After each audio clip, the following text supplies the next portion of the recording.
Welcome back to Technical Skills Learning. In this video, I will discuss about how to prepare a resume for an interview. First of all, you have to pick the right resume format and layout. Mention your personal details and contact information. Use a resume format or objective. List your work experience and achievements. Mention your top soft and hard skills. Include additional resume section, languages, hobbies, etc. Craft a convincing cover letter.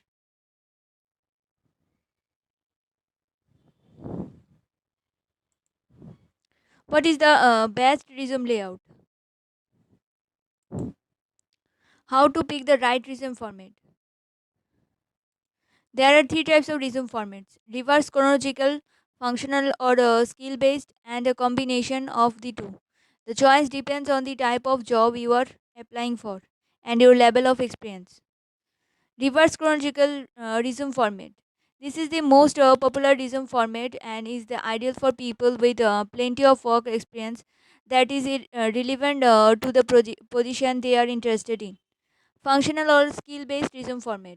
If you lack relevant work experience because you are a student or recent graduate, or you are looking to make a career change, the skill based format is the best choice.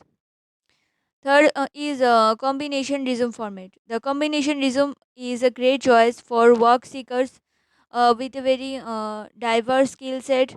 It is useful if you are applying for a role that requires expertise in three, four. The first thing a job recruiter notice about your resume is the layout. Does it look organized or cluttered?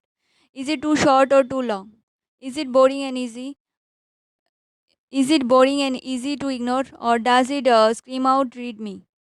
There are some of the best practices when it comes to a resume layout.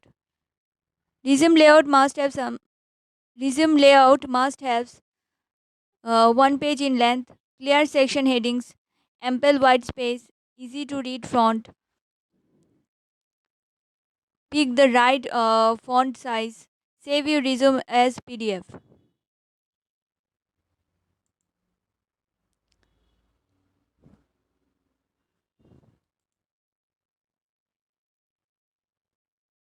Contact information to be included in a resume: first name, last name, phone number, email address, location.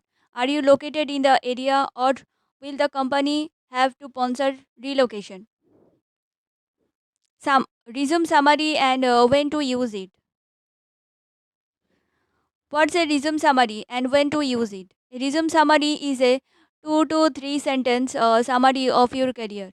You should use a resume summary in basically any situation, unless you are a recent university graduate or switching careers. In your resume summary, you need to mention your job and year of experience.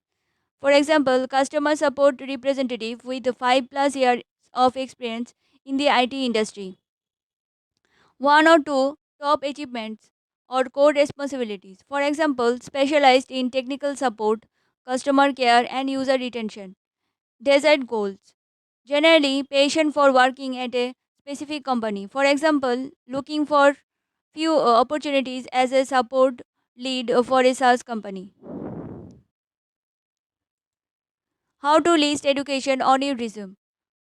The next section you are going to cover is your education. Let's start with the basics. How to format the education section and what to mention there.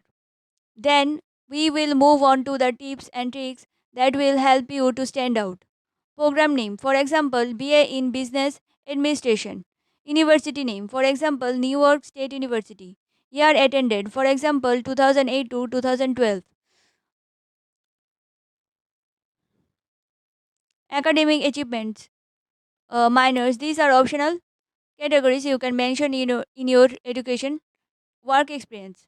The standard format for your work experience is as follows: job title, position. Your job title goes on top of each work experience entry. When the HR manager scans your resume, you want them to know at a glance that you have relevant work experience for the job. Company name, location, description. Then you mention the name of the relevant employer as well as the location of the office you work or have worked in. In some cases, you may also want to briefly describe the company if the organization is not a famous household name. Achievements and responsibilities. This is the core of each work experience entry. Depending on your field, you want to list either your achievements or responsibilities. We will get more into the hows and whys of this in a bit. Dates employed. The time frame of your employment in each company. Not sure about the exact date you worked somewhere.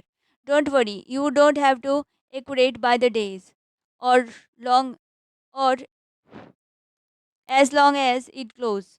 The standard format expected by recruiters and employers in month and year. This is especially important when your job application will be passed by an applicant tracking system. Thank you for watching. Please do like, share, and subscribe my channel, which is Technical Skills Learning.